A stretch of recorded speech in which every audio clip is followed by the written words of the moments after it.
درود تماشابینان عزیز، خلاصه خبرهای مهم چهارشنبه 20 اپریل تاجیکستان را از پایگاه خبری بامداد برایتان پیشکش میکنیم.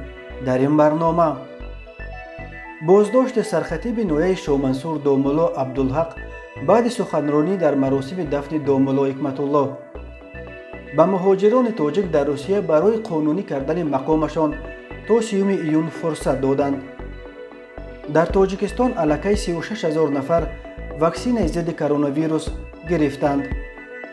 مصاحبه منوره نبیوه، دختر پرزیدنت سابق رامون نبیوف و همسر سابق دلیر نظروف. سامان ایر پروازها را به تاشکند افزایش داد. بازداشت راننده فراری چند روز بعد پخش کردن بهرام سعداللهیف از جماعت چپایف.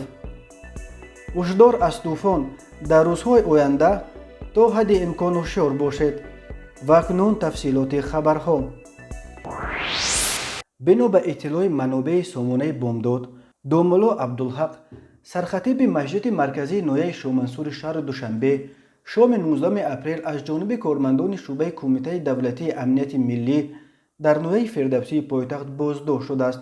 مقامات امنیتی سبب بازداشت روحانی شناخته را شرح ندادند، ولی به گفته منابع بامداد بازداشت داملا عبدالحق امگی چند روز بعد مویزه پرسر و صدایش در مراسم دفن داملا حکمت الله تاجیک آبادی صورت گرفت. در ویدیویی که به اداره سامانه بامداد فرستادن دیده می شود که داملا عبدالحق در مراسم دفن داملا حکمت الله او را یکی از پیشواهای بزرگ ما نام برده از آن اظهار ندامت می کند که حتی زمان فرا رسید که یک عالم و دانشمند در میان مردم باقی نماند. خداوند همه عالمان و دانشمندها را پی هم از میان بردن گرفت، چنانه که چند سال می شود در این سرزمین ما پیشواها یک نفسی دیگری رفته ایستادند. وقتی که خداوند عالمها را از میان برد و عالمی را در این حیات در این روی زمین باقی نگذاشت، مردم پیشوایان جاهل و نادان را برای خود پیشوا میگیرند. وقتی که چنین انسانها در میان مردم باقی نماند، خداوند عالمی را باقی نگذاشت، مردم دیگر پیشوایان جاهل و نادان را برای خود پیشوا میگیرند. بنا به اطلاع همصحبتان بامداد، مقامات امنیتی در این مقایسه گویا اشاره ها به پرزیدنت کنونی تاجیکستان امامعلی رحمان را دیدند که سال 2016 با قبول یک قانون ویژه پیشوای ملت اعلان شد. ولی یکی از افراد نزدیک به داملا عبدالحق گفت مویزه او در مراسم دفن داملا حکمت الله تاجیک آبادی یگان پیام سیاسی نداشت و منظورش به پیشواهای جاهل و نادان تنها به آن خادمان دین بود که با دانش به مراتب کمتر از شخصیت‌های چون داملا حکمت الله تاجیک آبادی فتوا صادر می‌کنند. داملا حکمت الله تاجیک آبادی یکی از معتبرترین از روحانیان سنتگرای تاجیک روز 13 اپریل در روز اول ماه شریف رمضان در سن 80 از عالم چشم پوشید و روز 14 اپریل در زادگاهش در دهه غلمان ناحیه تاجیک آباد به خاک سپریده شد. والنتینا کازاکووا سردار ریاست مسائل مهاجرت وزارت کارهای داخلی روسیه روز 21 اپریل در نشست خبری در دوشنبه ضمن نتیجه گیری از مذاکرات دو روزش پیرامون مسائل مهاجران با مقامات تاجیکستان خبر داد که به مهاجران تاجیک در روسیه برای قانونی کردن بود و باششان تا 30 ایون فرصت داده می شود. آنها تا 30 ایون باید خود را در اداره های مهاجرت ثبت نام کرده برای فعالیت کاریشان پتنت بگیرند. هفته گذشته معاون اول وزیر کارهای داخلی روسیه الکساندر گاراوای از کشورهای اسنگ دعوت کرد که تا 15 ایون مهاجران غیر قانونیشان را از روسیه بیرون بکشند، وگرنه روسیه مجبور می شود که دست به چاره‌های جوابی زده حتی مرزهایش را ببندد. به دنبال سرگئی میرونوف رئیس حزب سپراودلیوی روسیه از مقامات روسیه خواست با مهاجران زیاد افت و هشت نکنند و آنها را از گریبانشان گرفته پیش کنند. این در حالی است که با فرمان پرزیدنت روسیه ولادیمیر پوتین زمان بود و باش مهاجران خارجی در روسیه را تا 15 ایون تمدید کردند. بنا به آمار وزارت کارهای داخلی روسیه در این کشور بیش از 1 میلیون مهاجر غیر قانونی از کشورهای اسنگ از جمله 247,000 مهاجر تاجیک غیر قانونی قرار دارند. در دوشنبه این آمار را واهمه نامیدند.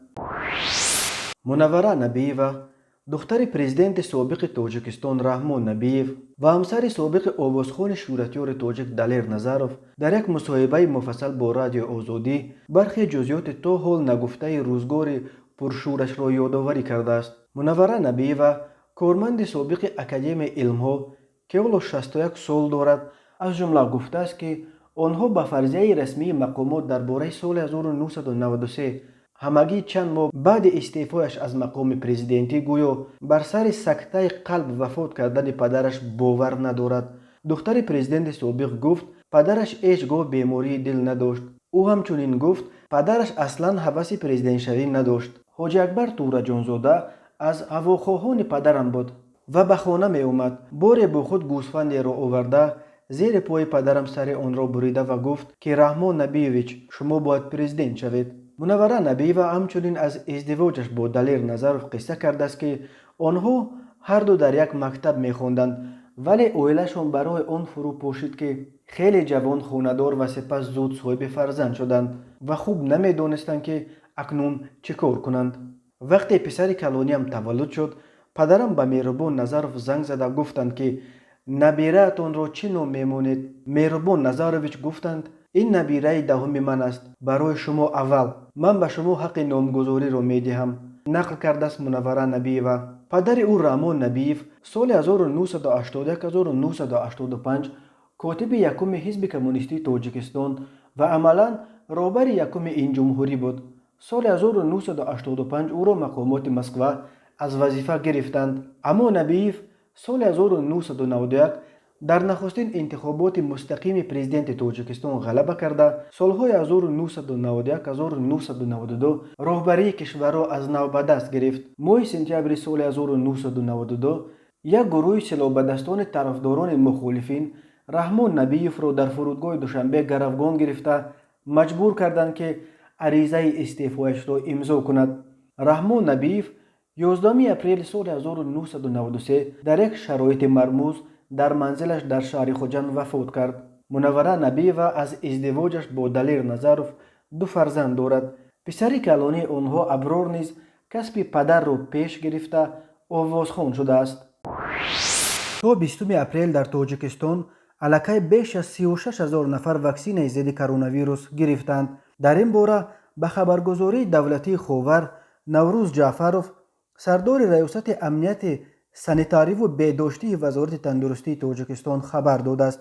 تا امروز 36,190 نفر از کارمندان طب، کارمندان بخش‌های طبی وزارت کارهای داخله، کمیته دولتی امنیتی ملی، فرودگاه دوشنبه و همچنین استادان و دانشجویان واکسین گرفتند، گفته است نوروز جعفروف.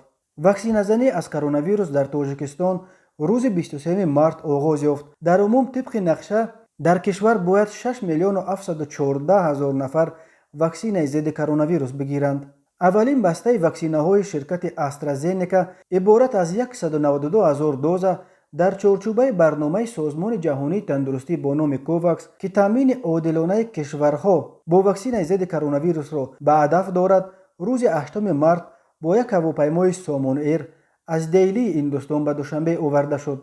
تاجیکستان اخیراً جهت وارد کردن 150,000 واکسین تمغه کروناواک با خطای توافق بسته است. مقامات تاجیکستان قصد دارند واکسینه های روسی تمغه سپوتنیک وی نیز وارد کنند.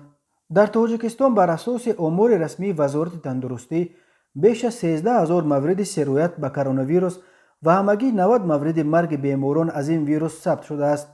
از اول سال 2021 این وزارت تقریباً یگان مورد نو گرفتاری به کرونا ویروس را در کشور ثبت نکرده است، اما منتقدان به این ادعای مقامات درباره پیروزی کامل بر کرونا ویروس در تاجیکستان با نظر شبهه نگاه می‌کنند. شرکت هواپیمایی سامان ایر پروازهایش را در خط سیر دوشنبه تاشکند دوشنبه افزایش داد. اکنون پروازها هفته 2 مرتبه روزهای دوشنبه و جمعه اجرا می‌شوند. روزهای دوشنبه وقت پرواز از دوشنبه 09:30 از تاشکند 11:50 و روزهای جمعه از دوشنبه 09:20 از تاشکند 11:20 به وقت محلی مقرر شده است. طبق طلبات‌های نو جمهوری ازبکستان کل مسافران از 2 ساله بالا که وارد این کشور می‌شوند باید با خود سند تشخیص کرونا ویروس که دوام 72 ساعت پیش از ورود داده شده است داشته باشند. معلوماتنامه باید با زبان روسی یا انگلیسی پیشنهاد کرده شود. شخصانی که معلوماتنامه‌شان به طلبات‌های جاری جوابگو نیست، همچنین شخصان دارای نشانه‌های کووید 19 به پرواز راه داده نمی‌شوند. کل مسافرانی که وارد دوشنبه می‌شوند باید با خود معلوماتنامه درباره مبتلا نبودن به کرونا ویروس را که دوام 72 ساعت قبل از ورود به تاجیکستان گرفته شده است داشته باشند. کودکان تا 3 ساله از پیشنهاد معلوماتنامه مذکور آزاد می باشند. به شهروندان ازبکستان همچنین شهروندان ترکیه، قزاقستان و روسیه که طریق راه‌های هوایی وارد تاجیکستان می شوند اجازتنامه ورود مقامات وکالتدار جمهوری تاجیکستان لازم نیست. مسافرانی که تب بلند و یا نشانه‌های کووید 19 را دارند به داخل هواپیما راه داده نمی شوند. در دوام پرواز برای مسافران پوشیدن نقاب و دستپوشک‌های حفاظت کننده حتمی می باشد. طبق معلومات اگنتی هواشناسی تاجیکستان، روزهای 21 22 اپریل سال 2021 در جمهوری هوای نامساعد پیش بینی شده احتمال باران‌های شدید و طوفان و حتی احتمال باریدن برف در بلندی‌های بیش از 2500 متر وجود دارد. هواشناسان همچنین از احتمال رعد و برق و آمدن سیل در بعض منطقه‌ها هشدار می‌دهند. در دریاهایی که از نشیبه‌های جنوبی قطارکوه‌های ایثار و رودخانه‌های قزلسو، یخسو، وخش و آبخنگاب بالاروی سطح آب پیش بینی شده است. از سبب بارش‌ها و بلند شدن سطح آب در دریاها تا 22 اپریل احتمالیت آمدن سیل در بعض منطقه‌های کوهی و نزد کوهی تابع جمهوری، ولایت‌های سغد و ختلان، اینچنین ناحیه‌های غربی ولایت مختار کوهستان بدخشان وجود دارد. در این رابطه کمیته حالت‌های فوق‌العاده به شهروندانی که در منطقه‌های کوهسار و دامن کوه‌ها زندگی می‌کنند توصیه می‌دهند که تا حد امکان احتیاطکار باشند، قاعده‌های بی‌خطری شخصی را رعایت کنند و کودکان را هم به نظارت نگذارند. در حالت پیش آمدن حالت فوق‌العاده هر یک شهروند می‌تواند با یاری رقم‌های 112 93 880 28 19 یا 223 13 11 برای کمک مراجعت کند. و در پایان برنامه خلاصه چند خبر کریمینالی روز. شب 8 اپریل تخمینا ساعت 00:50 راننده هنگام حرکت از سمت شهر بختار به سمت نویه بلخی در حدود دهه نوروز از عهده اداره واسطه نقلیات نبرآمده پیاده‌گرد سعدالله بهرام سال تولدش 1979 ساکن نویه بلخی را پخش نموده از جای حادثه غیب شده است. در نتیجه شهروند سعدالله بهرام جراحت‌های وزنی جسمانی برداشته در بیمارخانه بستری گردیده است. راننده فراری را تنها بعد چند روز کارمندان میلیشیای شعبه وزارت کارهای داخله در ناحیه بلخی در نتیجه گذرانیدن چاره‌بینی‌های اپراتیوی جستجویی پیدا و دستگیر کردند. او راننده ماشین تمغه اوپل استرا کلیلوف دولت خوجه سال تولدش 1981 ساکن دهه اخچر ناحیه قبادیان بوده است. دهه نوروز مکان زندگی چندین خانواده پرنفوذ از جمله خسربچه‌های پرزیدنت سعدالله‌ها و قده‌هایش صاحب افها می باشد. یک نابالغ 17 ساله قبلا هم برای دزدی سود شده ساکن پایتخت به آن گمان بر می شود که روز 23 مارس ساعت 16:00 قلف اتاق کاری یک کارمند مرکز ملی تستی را شکسته از آنجا یک کامپیوتر، یک عدد تلفن موبیلی و اشیاء دیگر به مبلغ عمومی 6760 سومانی را به یغما برده است.